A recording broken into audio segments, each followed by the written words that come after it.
We are back in the house, back in the crizzle, for shizzle. It's Gridiron 360. Got my man Dave.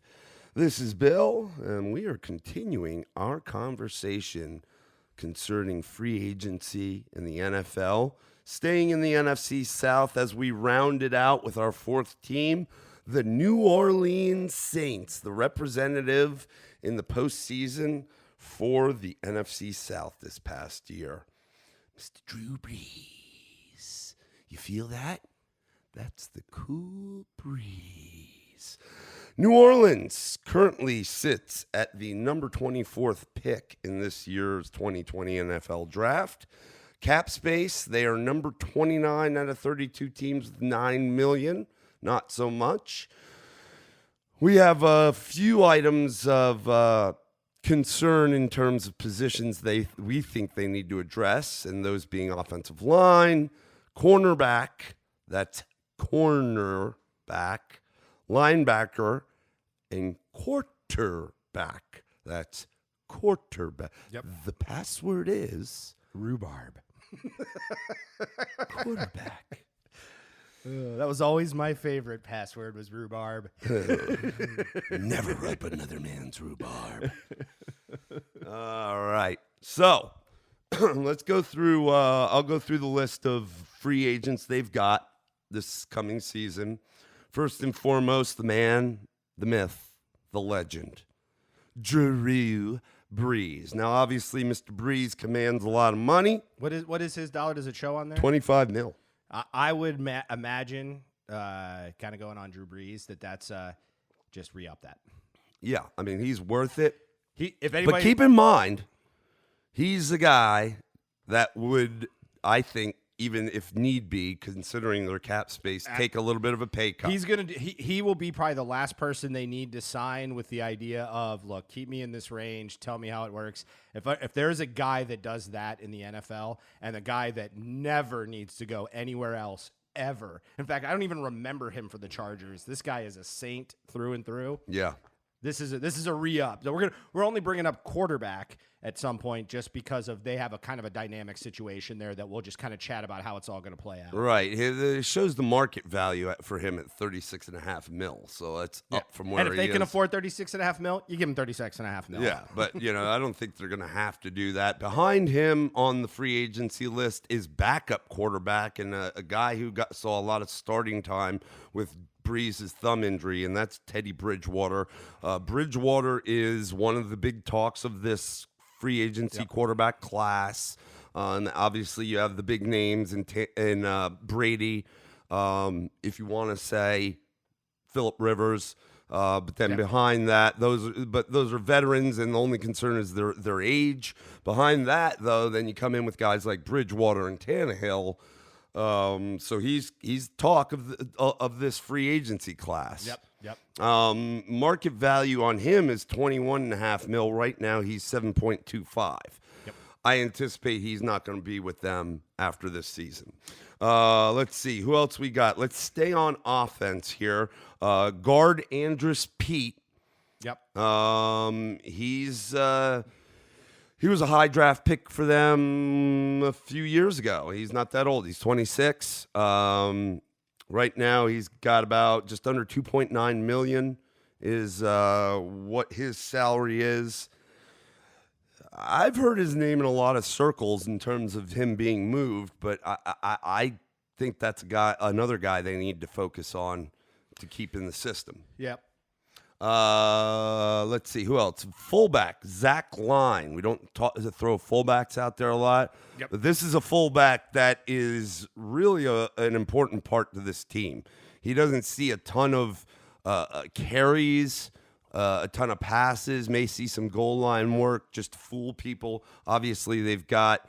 I don't know. I don't see Latavius Murray on this list, so I assume that he's still on the team, and that's the second running back behind our man Alvin Kamara. So Zach Line as a fullback is definitely not in line. Oh boy, to see more of a workload, but the fact his presence in terms of being a lead blocker as a fullback, which is really something that's becoming an anomaly in the NFL, is the use of a fullback.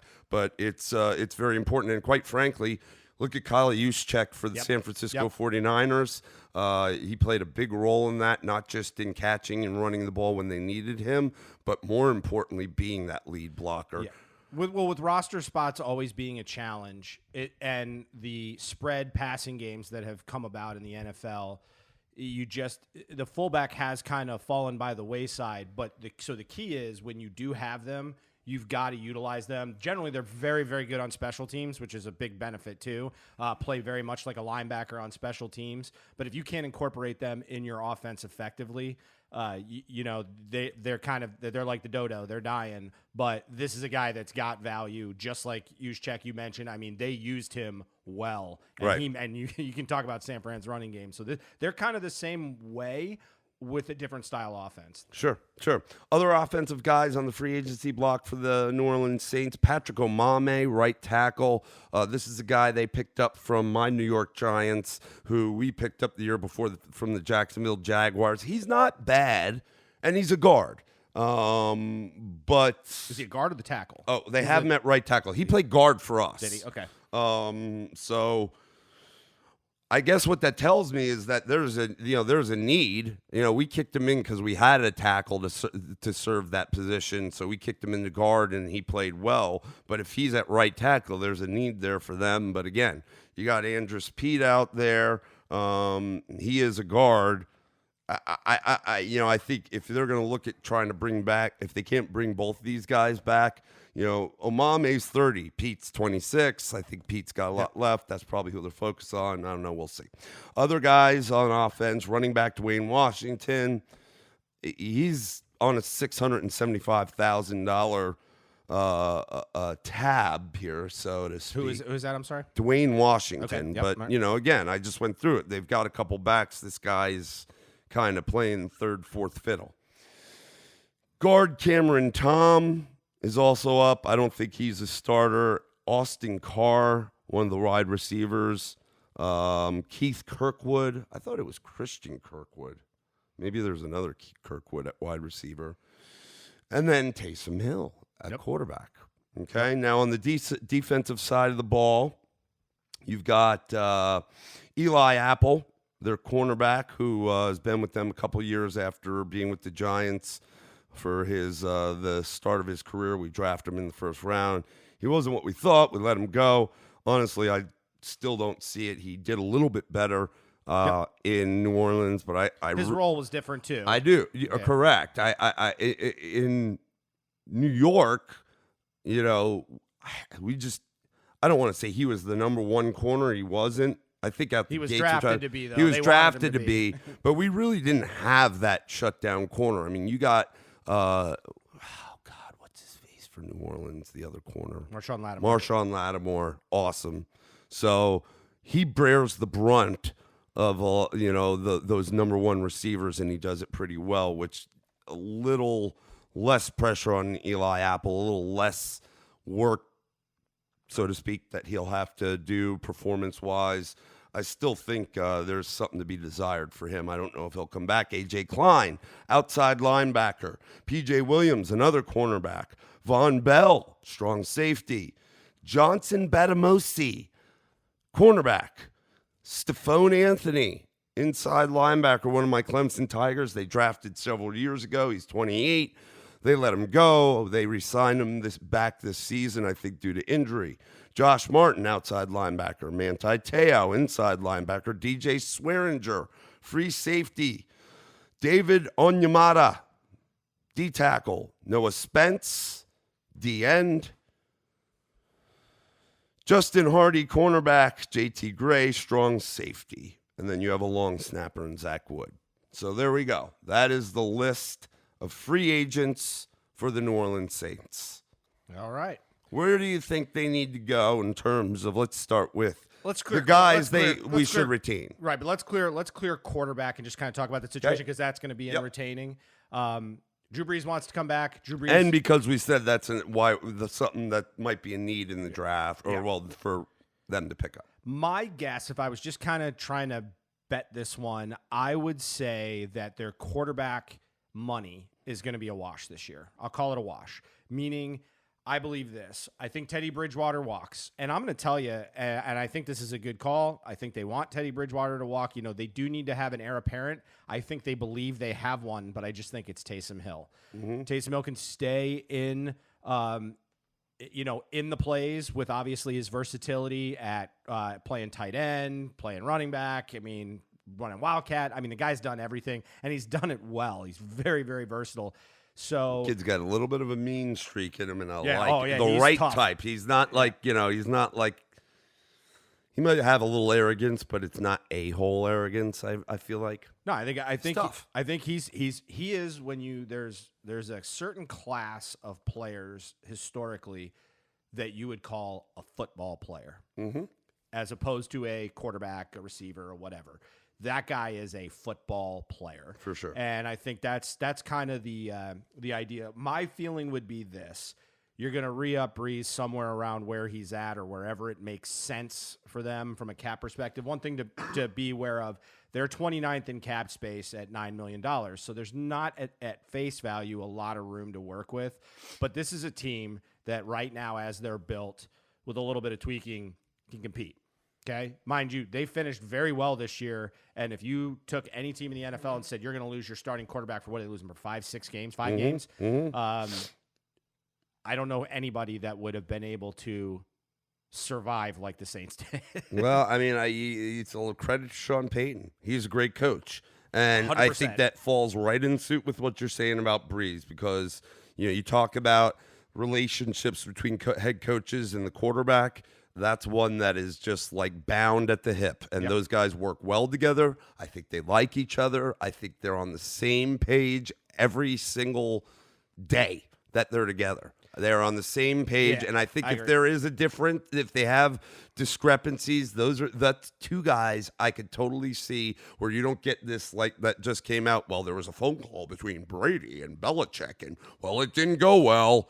You would hear something like, if something like that came out of Saints camp, well, there were some differences, but I think that Peyton and Breeze, they figure out a way to work. And them I out. think there's and so that's much just the respect way it it is. would never get out. That's the way it is. Here's the thing that I would say is, you kind of brought up the Brady and Belichick. I think one of those things out there that would cause a split with Brady and Belichick is the idea that I think they're ego guys, and it doesn't make them bad guys. I'm more important than you are. Yeah, like like Brady saying it wasn't Belichick, it was me. And again, it's not a in your face. Like, I don't think it's as adversarial as everybody likes to make it seem, but it's the media. It's a little bit about like me just proving who I am. And I think Belichick wants to say, look, I can do this without Brady. And he's got one example where he had the year where he made a pretty good run with Matt Castle, but that was, moons ago. But he did that, I mean, they went like 11-5 in that season when Brady got nuked early in the season in his first or second game in the knee. But the point is, like, why I'm bringing that up is, if you look at, and this is why I say the Taysom Hill thing is going to be very interesting. Taysom Hill, Drew Brees, and Teddy Bridgewater are all very different quarterbacks, very different skill sets. In this season, Sean Payton proved that this isn't just a Drew Brees, Sean Payton gifted marriage here that just works perfectly. He proved that he can coach without Drew Brees. He loves to coach Drew Brees, so he's not going to let his buddy go, and that's great. But he's proven that he can do that. So this idea that, like, the fear of Taysom Hill, like, is he really just a running back? Is he a gimmick guy? Well, I would say, you know what? Everybody looked for the first 2 games that the Saints played with Bridgewater, and people thought Bridgewater had talent. But they were like, the Saints are in trouble. And they had a tough schedule. I think they played, Dallas first? It was either Dallas first or second. They went into Dallas and won. They did. Did they? Yeah, I think they won by a field goal. It was like a low scoring, like a 13-10 game. And so, but the point is, he changed the model of the way that team works around his talent, which is very rare. And I was saying he should have been in consideration for Coach of the Year, among a few other guys. And you got to think, especially at this level, in this stage of the game, to make the changes or to adapt it takes a special person. He's not a new coach, especially for this team. No. He's been there a while. There's a system they have in place. I think they, move that system and are flexible as need be. But season to season, game to game. But at the end of the day, it's really, it's a system that he's used to. And you said it, they're different quarterbacks. So the fact that he was able to find a way to adapt and make it work is very impressive. And one thing that really tells me Who won Coach of the Year? Do we remember? Was it Shanahan?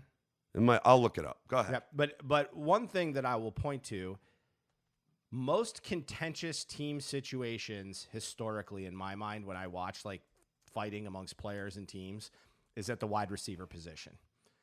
I can go through a list of wide receivers always bitching about I don't get my money. I can go Antonio Brown and Odell Beckham right off the bat and say something like that. And it's contentious. Doesn't mean it doesn't get resolved. What I'm amazed by is Michael Thomas is now the number one receiver in the NFL. It's not even close after last year. B.A. Baracus right there. Dude's just badass. For a team, those that are not millennials, might be a little older, the A-team. Yep. Mr. T, B.A. Baracus, the badass himself. And I even look at a Julio Jones, who is, I have to admit, being local to Atlanta, he's a pretty quiet guy, but even he's had some rumblings with being upset about, I'm not getting mine. Michael Thomas and I'm not freaking dogging awesome. him. They went through nothing with that. Now, they also went and paid him, but he could have commanded a hell of a lot of dollars. He could have put this team in the hole, and I think there's this mentality amongst these guys that just it's a different thing. And I look at Sean Payton's leadership as really kind of the glue that holds it together. So my feeling is this, and we kind of went long on this, but this is critical to the Saints and the fact that I could see them retooling when some of the bigger changes start to happen as opposed to rebuilding. But I think what I see happening is Breeze getting his. I see Taysom Hill basically taking maybe somewhere in that Teddy Bridgewater money and Teddy Bridgewater walking, which makes sense. Bridgewater deserves a right to go start somewhere, I think. I mean, if anybody's earned it, the guy was a starter, got injured, was actually playing fairly well for Minnesota. They kind of moved on from him because his injury was pretty significant, and he came down and took a hit to go play in New Orleans where he knew he wasn't going to start. I think he learned a lot, and I think he could be a type of quarterback that could have a resurgent year for another team. You just gotta, but the question will be, can a coach do what Sean Payton did and adapt to his game the right way? And that's what we'll see. And I think that's why he's probably one of the hottest commodities out there at quarterback, besides like a Tom Brady. But he also brings youth, which none of those other guys do. Kind of just wrap up the QB. I don't know. Do you think it's something different? I mean, certainly we've heard Breeze is coming back, and it seems like Bridgewater's walking. Yeah, no, I agree with you. The question becomes, do they invest, a draft pick, not early, but maybe late rounds, in a quarterback that they might see something in, or maybe it's somewhat of a project. But I mean, I don't think there's any free agent think Breeze has at least another year in him, if not two.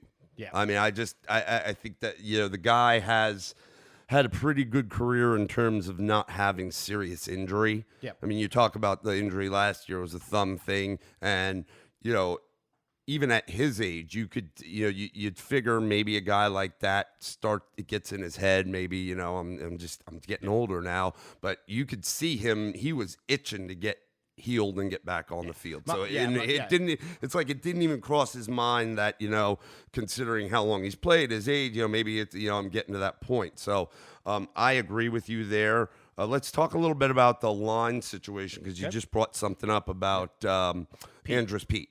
Yeah, he started 50 of 55 games. He was drafted as a left tackle. He's out of Stanford, right? Mm-hmm. I believe Stanford. Mm-hmm. Big kid. Yeah, and I mean, he was a high level first rounder. Yep. He has played, he's playing right guard now, which he's a tall guard. He's 6'7", so he's a big boy. But they have played him in those 50 games at 4 out of the 5 positions, all but center. So he's very versatile, which having that swing player that's actually good enough to be a starter at a position is pretty impressive. I think it's valuable. I don't think this is left tackle money. It's probably not high end, even guard money, but it's it's better than a mid-level guard in the sense. So they're gonna have to come to the table. Well, I mean, if but you it can makes pay sense him for his flexibility. and if you could pay him guard money, even if it's more, that's not, usually that's not going to get to the point of tackle money, but you could still, like you said, his versatility, if need be, kick him out there. Well, and it gives you, the great part is then you can literally pick up your sixth offensive lineman.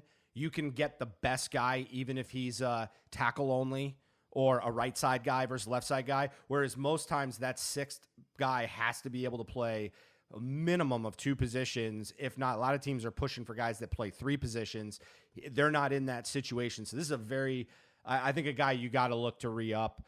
Could give him flexibility if the right tackle spot, gets thin, that you go back to. Can they draft? I mean, they got a lot of, the great part about them, they're kind of the anti-Atlanta. I think even though they don't have a lot of flexibility in cap space, they're so well built. I think they're a tweaking team. And I was going to ask you, all else being equal, just the team coming out of last year's NFC championship game, right? Yep.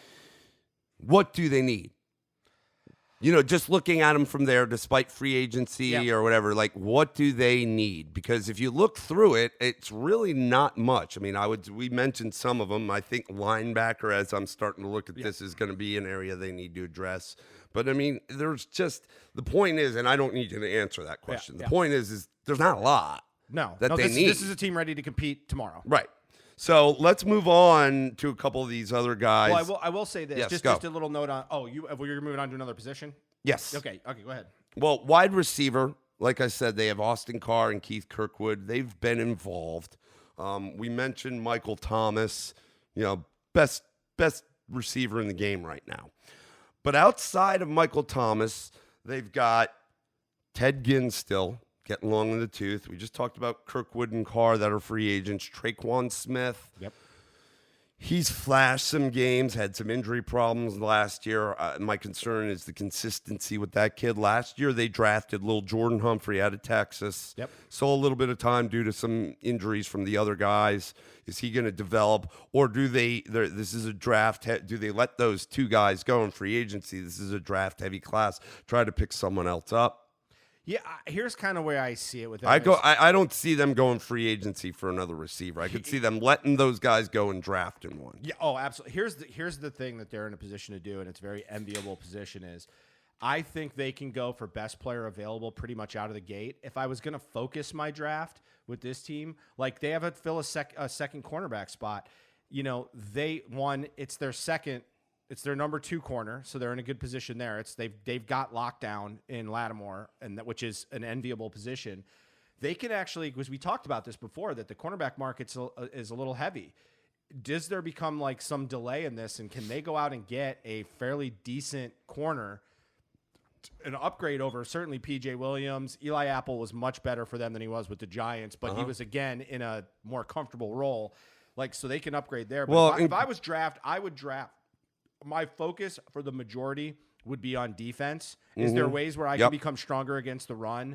And can I start to create some rotation amongst, these guys? Certainly linebacker, I think, is a place, maybe, some of the linebacker spots, they could maybe get more dynamic players.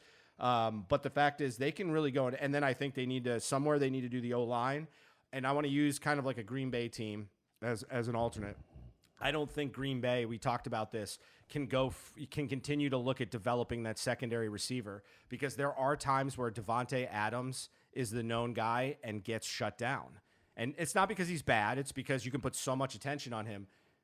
The amazing thing with Michael Thomas is everybody knows he's the best receiver on the field. Still gets the ball and he gets 10, 12 catches a game every game. And over 100 yards. So I think they could go sprinkle in a receiver, probably maybe go first round, maybe second round on O-line, and then start loading up the defense. Yeah, I mean, they're number 24 pick, so it wouldn't be reach at that point for an offensive lineman, whether it was a guard or a tackle or a guard for that matter, and you'll have some nice ones right there. Keep in mind that Eli Apple is at one corner. Behind him is P.J. Williams. Both those guys are on the free agent market. Behind them is Jackrabbit. Janoris Jenkins was picked up from the Giants at the middle of last year. Now Jackrabbit's not the shutdown corner he used to be. He is long in the tooth, but he is serviceable considering you have Lattimore on the other side, so they could stick with him. Then outside of that, you got strong safety Von Bell up, and then you've got, he's listed as the third guy at free safety, DJ Swearinger, and then Batamosi's behind him. They have Marcus Williams and Saquon Hampton in the depth chart before them. So they'll probably let the safeties go. They may try to pick a safety up in free agency, I would think. If they can get somebody they think is younger, a good safety, maybe at the free position, because there are a few out there. If they were to do that, then I think they would re-sign Von Bell. I don't know what they're going to do there. They seem to be deep in the safety position, but are those guys worth it? Yeah, one area that might be kind of interesting too, and I was trying to look, I can't find it. I had a good site before, but I've lost it. About dead money. I'd be interested to see the dead money on Jared Cook, because another thing they could do is go and get a tight end and focus a little bit on tight end instead of receiver in a draft, and do they want to, start grooming that next guy? Because again, the thing about them is they're versatile now. They are struggling to get over that final hump. Here's kind of my belief on Drew Brees, not to bring it back to quarterback, but I would say if Drew Brees is going to play until he doesn't feel good anymore, but I also believe if they win a championship, that's his last year. He's going to go out a winner. Yeah. I just believe that about him, because he, for all the Brady, Rodgers, Favre, all those records, and Manning, Brees continues to knock down the records, and you never hear him talk about him. He doesn't care. He doesn't care. I think the guy so I think that kind of plays into what their future plans are. Well, behind maybe even a running back. They could draft a running back just to kind of have some. Yeah, I don't think they need it. Jared Cook is I thought was a. No, he was fit good. in just good. He was good. I'd just be curious if could they clear cap money. Money. And keep in mind behind him, certainly not as dynamic, but definitely played a role, was the other Hill, Jonah Hill. Yep. Okay, so if they don't, Breeze will get the ball anywhere. If you're running, that guy Hill's good too. Is he Cook? No. Is he, one of these huge dynamic tight ends? No. But I think that if they needed to clear some room, they moved Jared Cook. I don't, they might go draft a tight end like you said, but I think they would also feel very comfortable if they had to settle with Hill. Yeah, just really. And quite frankly, they could go during the year and pick somebody up, or an undrafted free agent. It's just a matter of, I guess I feel like they'll probably have. I just wanted to see how much flexibility they had in some of the current contracts, in the sense that if they wanted to upgrade or make a shift somewhere, where could they do it? Because they are thin. I mean, $9 million's not a lot, and I'm sure some of these guys will not get re-signed and will loosen up some money. Well, you got guys like Noah Spence at DN, who's just coming off the rookie deal. He's on a $720,000, so he's 20. He was 26. He was. Oh yes. So I think that's a yes, new contract. That's right, because he was drafted by the Bucs. Right. And he was expected to do a lot. I don't know if that'll ever come on. I don't know necessarily. The light has not come on so far. Right. So you might have to find something at DN there. Now, keep in mind, you've got, their rush D is good. You got Cam Jordan, man. You just need somebody on the other side. Doesn't need to be phenomenal, but needs to be above average. Yep. I do think that they will re-sign Zach Line. He's not a expensive piece for them. He's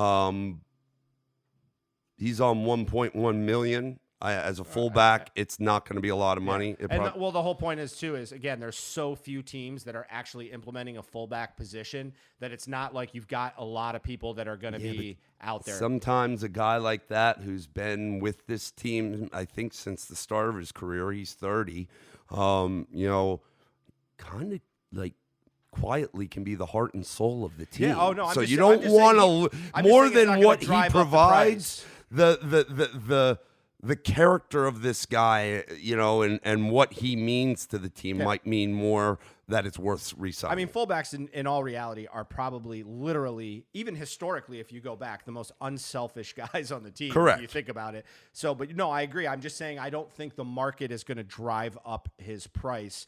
And again, they've got a culture there. This is where that culture becomes really important, where guys they go about their business. I mean, think about it. How much garbage do you hear out of New Orleans? The last 10 years. I mean, I think about a lot of teams. Not a lot of drama comes out of that team. So again, this is a tweak. It's a little bit of a reset. It's making sure you got enough cap space.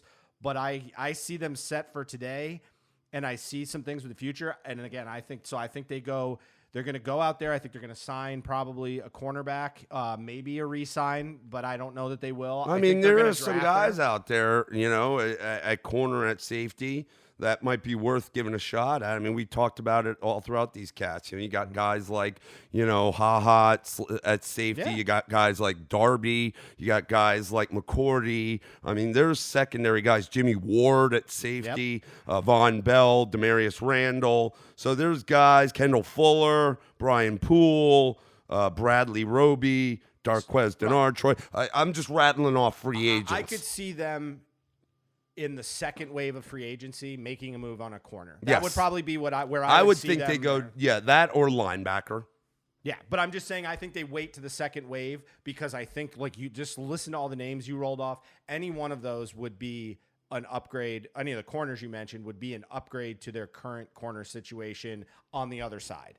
I just think that. I think P.J. Williams is kind of getting past his prime. He's okay. I think Eli Apple had a little bit of a resurgence, but I don't know that you can bet on that. But could they bring him in on cheap deals and give him some competition? Yeah, because, I mean, you always got the slot. You got those things. And then you mentioned, Janoris Jenkins. That one I probably could see walking. I don't know that they would re-up him. I just think that they might be able to get him on the cheap, but I don't know. Yeah, but I don't think they're if signing they him for starter then I don't money. think they will, but I mean, there's some guys out there, and you're right. Here's the thing. I don't think the Saints organization, I don't remember them, whether it be in free agency or the draft, doing something that you kind of look at and like, what in the world, or anything catastrophic. They're pretty good and sound at their decisions. You might be right. It might be the second wave of free agency that you see them make a move. But when you look at the top 100 free agents out there and the limited amount of cap space as we sit now, you probably think it's probably going to be a guy that's between the 50 and 100 mark. I think they could go with one of these top 10 free agents in the secondary if they're not signed on that second wave and make a splash, but not overpay. Right. Overpay. I think that's they won't overpay. Their benefit on all of this, I believe, given the guys they have, their benefit is they don't have to get into bidding wars anywhere. Like, they just don't. They can go back because it's limited what they need, and they have draft capital for which to move, that they can fill these spots by being patient. And that is not true for a vast majority of the league, especially teams that are in the compete window. It's not true. Yeah, and we said it the other day, when we talk about which direction is the arrow pointing up for these teams, we talked about Carolina, arrows pointing down, Atlanta, arrows pointing way down, Tampa Bay, arrows pointing up, New Orleans, not, neither, just kind of plateauing, but that's a good thing. I mean, the way they're on top of that plateau. Yeah, and I think they win this division again this year. Yeah. Health is going to matter, but at the same time, again, they had an injury at their most important position with a Hall of Fame record-setting guy, and they won 5 of the 5 games. That's right. This is crazy. That's right. So this is a good team. This is a team that's going to be competitive. I think they've just got the right mix. I'm envious of them in a lot of ways. Just run well. So again, this is where I see New Orleans at. I agree with you. Obviously we'll see the quarterback domino, which is really not Drew Brees. It's really more watching, confirming that Teddy Bridgewater is going to walk, and then the re-upping of Taysom Hill, and seeing what kind of money he gets. Yeah. It's funny. It's a very long cry from the Aints. Yeah. For the paper bag Aints. I mean, like, people don't nowadays, especially, the younger generation, millennials, what have you, they only know the Saints as being good. Yes. So, but this is, and they've got a very well-run system, and I too, I'm envious of them. And this is coming from a guy like you that roots for teams that are just consummate, NFL They're the higher. They're outfits. They're the patriarchs of the league. Yeah, basically. whether you have it down year or not, that the team and the ownership is run usually pretty well. It starts to fade a little bit for me as a Giants fan, as I know it does for Chicago based on what's happening now. But for New Orleans, very well put together outfit. Yep. So that will wrap up the NFC South. I think we've covered every division No, we but gotta do the West. NFC West. West. So we will get to that next. Look for that. And we will see you as always On the gridiron.